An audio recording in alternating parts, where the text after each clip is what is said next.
Get out of here, now. Yeah. Hand over this house to us right now. This is my house. But if you really want this house, I'll give it to you. You'll see. My name is Catherine. I turned 60 this year. I divorced my husband when we were younger. My ex-husband had a terrible drinking problem and would verbally and physically abuse me. When he started hitting our children, I slammed the petition for divorce of marriage in front of him. Afterward, I raised our 2 kids on my own and put them through college. Now, I continue to work in floral arranging, a job I've been doing for a long time. A few years ago, I started offering online courses, which has been enjoyable because of all the new people I met. My eldest son, Michael, who has always lived at home, married a woman 2 years his senior. I thought he would move out, but he asked to live together. Since I had no reason to refuse, the 3 of us started living together. Michael's wife, Olivia, was quiet and not good at housework. She began to learn eagerly from me, and I thought she was a very nice girl. But now, her true colors are showing. She only acts rude and throws tantrums in front of me. In front of Michael, she behaves like a quiet and good wife. The housework I taught her consists only of washing her own clothes, and she does nothing else. Although it's supposed to be the house I've lived in for many years, I'm somehow being treated like a nuisance. Still, I'm trying to make it work with the 2 of them, who show no signs of leaving. But I never could have imagined how that day would drastically change my life. It was right after I finished an online course and was about to take a break. Suddenly, my eldest son's yelling echoed throughout the house. "Hey, old lady. We're out of shampoo. How am I supposed to wash now?" From the bathroom, yet his voice reached all the way up to my room on the 2nd floor. I was used to being yelled at by Michael every day. As I was not very quick on my feet, I brought him the refill shampoo as quickly as I could. "Here you go." "Sorry, I didn't notice." "You're too slow. It took too long after I called you. Make sure to check it properly next time. I'll be more careful from now on." Michael didn't respond and just snatched the shampoo refill from me. At that moment, I accidentally cut the palm of my hand a bit deeper with the refill pack. Complaining would only add fuel to the fire. Sighing, I took a bandage from the first aid kit. Then Olivia spoke up. "What, did you hurt yourself? You're so clumsy. It's almost time for dinner, isn't it? I'm hungry, isn't the food ready yet? It's that time already? I'll get ready quickly. Maybe you could help me, Olivia?" "Huh? Why do I have to cook too? Just hurry up and do it yourself." As Olivia was about to leave, Michael came out of the shower. He sensed something was off between Olivia and me and interjected. "What's going on? Don't tell me you're bullying my wife, old lady." "Not at all. I just asked her to help because I hurt myself," I explained.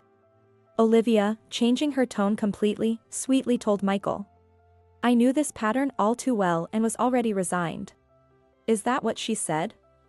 Hey, old lady. You know Olivia isn't good with housework. Are you kidding me by forcing her to do it?" "I wasn't forcing her.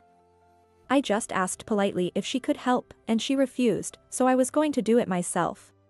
When I tried to explain, my daughter-in-law Olivia quickly wrapped her arms around Michael and countered. Somehow, because she hurt her hand, she said she couldn't cook. We're late eating because she wasn't working but sleeping, apparently. What? What are you talking about? Yes, I did hurt my hand, but I never said I couldn't cook. And I really was working until just now. Enough. Whether you said it or not doesn't matter now, but trying to make Olivia cook is a fact. You're the one at fault, old lady. Angry, Michael turned his back on me and headed for the living room. At that moment, Olivia, making sure Michael couldn't see her, playfully stuck her tongue out and followed him into the living room. Michael always took Olivia's side and showed no interest in me. Still, I was really having trouble with Olivia. If only Michael could see her true colors, our living situation might be different. There were several times when it seemed like her true nature would come to light in front of Michael. But Olivia is good at hiding it, and because she's so articulate, she's quite formidable. Then one day, my biological daughter, Emma, brought her husband, Jake, to visit. Jake is younger than Emma but very composed and polite. He's so capable that he's risen to a managerial position at a young age, and sometimes I think Emma doesn't deserve someone as good as him. Welcome, both of you. Come on in. We're home. There's nothing like being back at home. Mom, have you been well? Unlike her brother, my daughter wasn't prickly at all. The atmosphere around her was always somewhat warm, enveloped in a gentle air. When I showed Emma and her husband to the living room, I saw Michael and Olivia lounging on the sofa. As I was about to greet them, Olivia quickly sat up straight and adjusted her appearance. Then, with a forced smile, she began speaking to my daughter and son-in-law in a cloying tone. It's been a while. Emma, you look even more beautiful, don't you? And Jake, as charming as ever. Please, have a seat here. Olivia moved away from the sofa she had been lying on earlier and headed to the kitchen. Emma and her husband took a seat on the sofa and started chatting with Michael, and I too went to the kitchen. In the kitchen, Olivia was preparing coffee for everyone except me. As I bent down to get some snacks from a lower shelf, Olivia threatened me nearby. I didn't hear about those two coming. Are you messing with me? I'm pretty sure I mentioned it, Olivia. You ignored it, didn't you? Another excuse? Cut it out, will you? I'm about to make you regret it. Olivia swung her hand dramatically and tried to hit me. As I braced to protect myself, Emma came in. Mom. I was coming to help. What's happening? Olivia quickly retracted her hand. For the first time, I was stunned to see Olivia trying to hit me. Emma stepped in between us, shielding me. What was that all about? I hope I'm mistaken, but Olivia, you weren't trying to hit Mom, were you? Of course not. I would never do such a thing. Something was about to fall from the shelf, and I was just trying to prevent an accident. Right? Yes, that's right. Thanks, Olivia. I'll finish up here, so you go relax. I'll take you up on that offer, then. As she said this, Olivia returned to the living room. Her face was smiling, but her eyes were not. Remembering those cold eyes and the almost hit from earlier, I was filled with fear, my body tense. Emma looked at the shelf and seemed to furrow her brow, but I was too frightened to notice much else. Noticing how off I seemed, Emma gently rubbed my back. Mom, it's okay, now. It's just us here, and I'll protect you while I'm around. Hearing her words, I felt my body relax. I was grateful that Emma had come into the kitchen. If she hadn't, I'm certain I would have been hit. Thank you. It's reassuring to have you here. I'm okay, now. I forced a smile, but Emma saw right through it. You probably won't tell me even if I ask, Mom. So just remember this, if you ever need help, contact me immediately. I'll always be there to support you. Emma's sincere feelings reached me, and I nodded slightly in response. After that, nothing in particular happened, and we enjoyed a peaceful time. Before we knew it, it was evening, and since it was getting late, Emma and her husband decided to stay for dinner before heading home. Olivia started to offer her help with the dinner preparations, but Emma, having witnessed the earlier scene, told her to just take it easy. Perhaps because Emma had seen everything, Olivia obediently complied. Afterward, since Emma was capable in the kitchen, the dinner preparations went smoothly. Working on the meal together, amidst lively family conversations, I experienced genuinely enjoyable moments for the first time in a long while.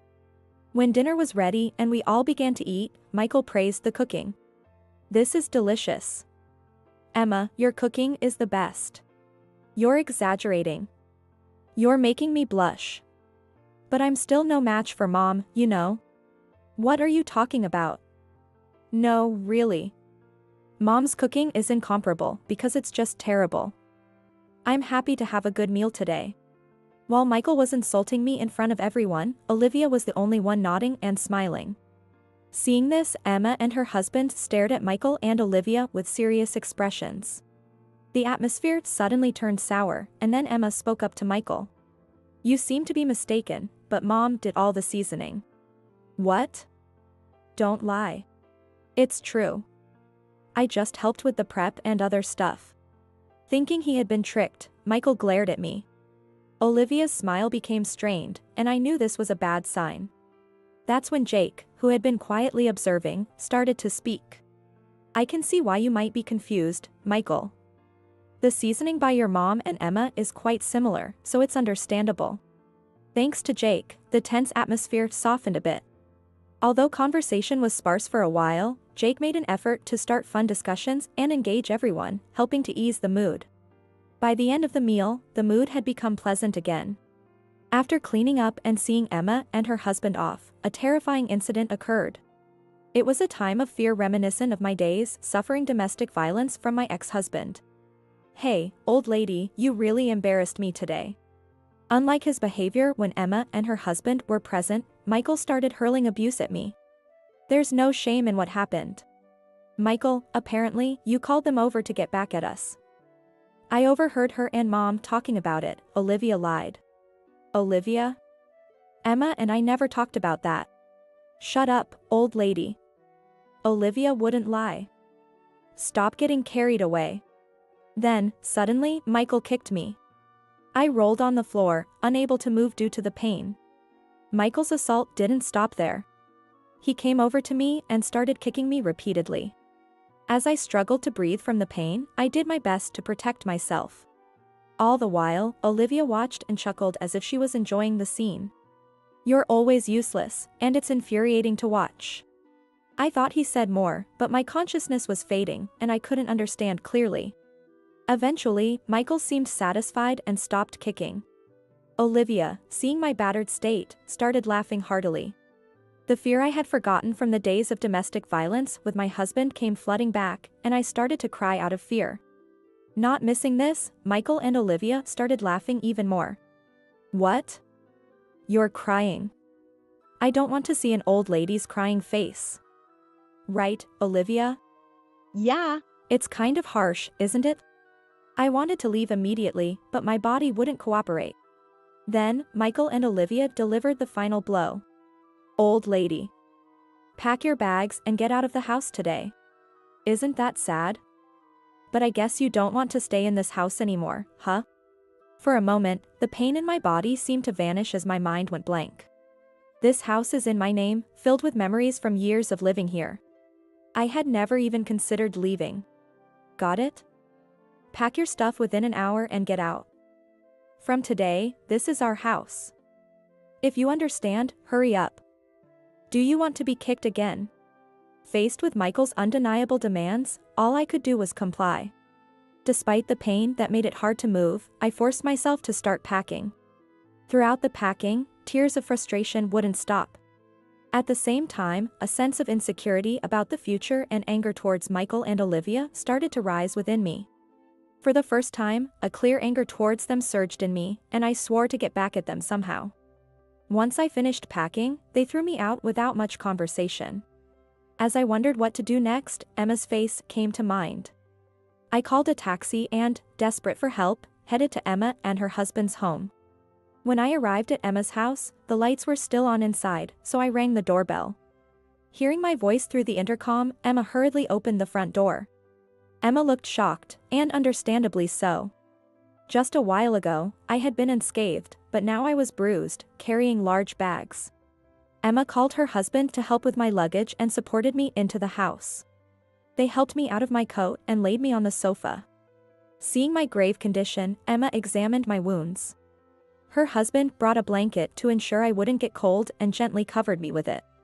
After assessing my injuries, noticing the bruised skin and a significant bruise on my head, Emma insisted on taking me to the hospital just to be safe.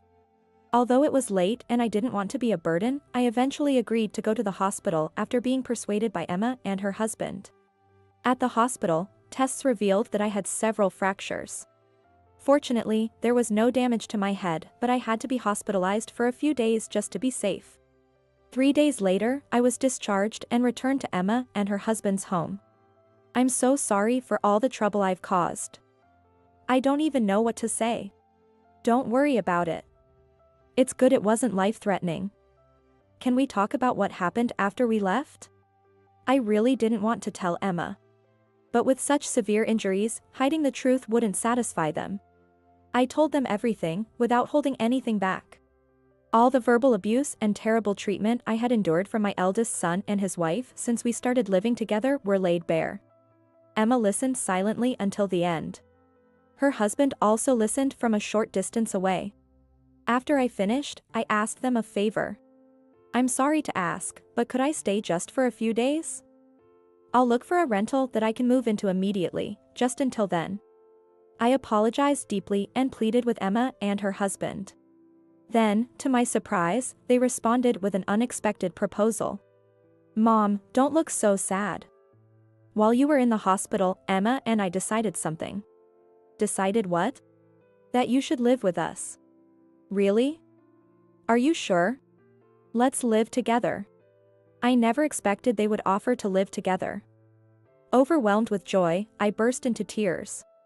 Thank you, I kept saying, and they comforted me until I could stop crying. After that, we agreed to live together, and Emma and her husband proposed a plan. They suggested making Michael and Olivia face consequences for their actions. But is it really okay to do that to my own son? Emma, won't you regret it? I don't forgive them, nor should I. I can't forgive them. Emma stated resolutely, and seeing her determination, I accepted the proposal. They told me to leave the details to them, and I trusted them completely with the arrangements. When the month turned, Michael contacted me. Hey. I didn't know there was still a mortgage on the house. What's this? I got a notice to appear in court. What's going on? I never said there was no mortgage. It's your house now, so you deal with it. Don't joke around. How am I supposed to pay this much? You built the house, you pay it off. I refuse. You know what's going to happen if you keep this attitude, right? You're the ones who kicked me out, so I don't know anything about it. You're gonna regret this. Michael spat these last words and then hung up abruptly. After the call, I realized my body was trembling with fear. But, reminding myself that I now had my daughter and her husband on my side, I managed to calm myself down. That night, I told Emma and her husband about the call, and they seemed to have expected it. Mom, just ignore any calls from now on. Emma advised, and I complied without question. Despite this, Michael and Olivia continued to call daily. Following Emma's instructions, I kept ignoring them until one day they showed up at Emma and her husband's house. I didn't hear the initial confrontation as I was conducting an online course. When the course ended and I headed towards the living room, I recognized the voices. Peeking in, I saw Michael and Olivia pleading with Emma and her husband. Please. We just need a little money. We would really appreciate your help. And what have you been doing about money until now? Weren't you contributing at all to the household expenses? Well, I paid for my phone and insurance, but I never gave money to my mom. Emma and her husband sighed heavily in disbelief. That means, along with the mortgage, you weren't contributing to utilities or food either, right? And after all that, you treated her like a maid. Hurled abuse, and then violently kicked her out. What abuse and violence are you talking about? As Michael faltered, Emma's husband spoke up. I agree with Emma. She was in terrible shape. She had to be hospitalized. What you did could be considered a crime. What? That's the situation, so you should leave for today. Wait. At least tell me where Mom is. There's no way we're telling you that. We're also going to sue you. Be prepared to pay damages. Thinking you can say whatever you want because we came asking for help? Don't mess with us. Suddenly, Michael stood up in a rage and lunged at Emma. Just as I was about to intervene by opening the living room door, Jake stepped between Michael and Emma. Michael was easily restrained by Jake, unable to move. Still yelling and thrashing about, Michael made Emma feel threatened enough to call the police. Shortly after, the police arrived and took Michael and Olivia away. After they left, I quickly approached Emma and hugged her. I'm so glad you weren't hurt. Thank you, Jake, for protecting Emma. The couple simply smiled and continued to treat me kindly, reassuring me. Since then, thanks to the detective Emma and her husband had hired beforehand and the lawyer they engaged, we managed to obtain a substantial amount in damages from Michael and Olivia. It was also revealed at that time that both Michael and Olivia had been cheating on each other, which had led to a messy situation. Now, they would have to face not only financial issues but also marital problems. Now free from Michael and Olivia, I felt safe to go outside, and gradually, I started to regain my spirits. Despite occasional contacts from Michael, which violated the court's no-contact order, each instance was handled firmly by our lawyer. One day, I happened to meet a former neighbor at the supermarket who mentioned that Michael and Olivia's daily life was plagued by endless arguments over money and infidelity issues. Olivia's true nature was exposed, leading to their divorce. They then put the house up for sale. According to the detective, due to police involvement, the court case, and the divorce, rumors spread throughout Michael's workplace. Prideful Michael soon quit his job. After being dumped by his affair partner, he is now working part-time but without a permanent home, spending nights on the street. As for Olivia, she had been living with her affair partner but was recently dumped. She's now seeking live-in employment, undergoing a tough reformation. She's forbidden from indulging in her beloved activities like nail art and lives a constrained life. As for me, I bought back and renovated our old house, where I now live with Emma and her husband. Emma, who has qualifications in aromatherapy and massage, and I opened a small shop on the spare land during the renovation. We both manage online courses, run classes in our shop, sell crafts, and offer by-appointment aromatherapy massages. Everything is going smoothly. Being able to work on what we love and having returned to a home that, although renovated, is still ours, fills our days with joy.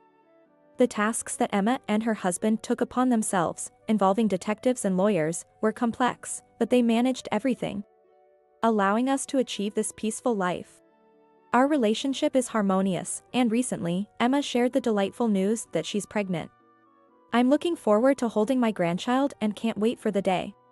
With more joys to come, I truly feel blessed. I cannot thank Emma and her husband enough. Thank you so much.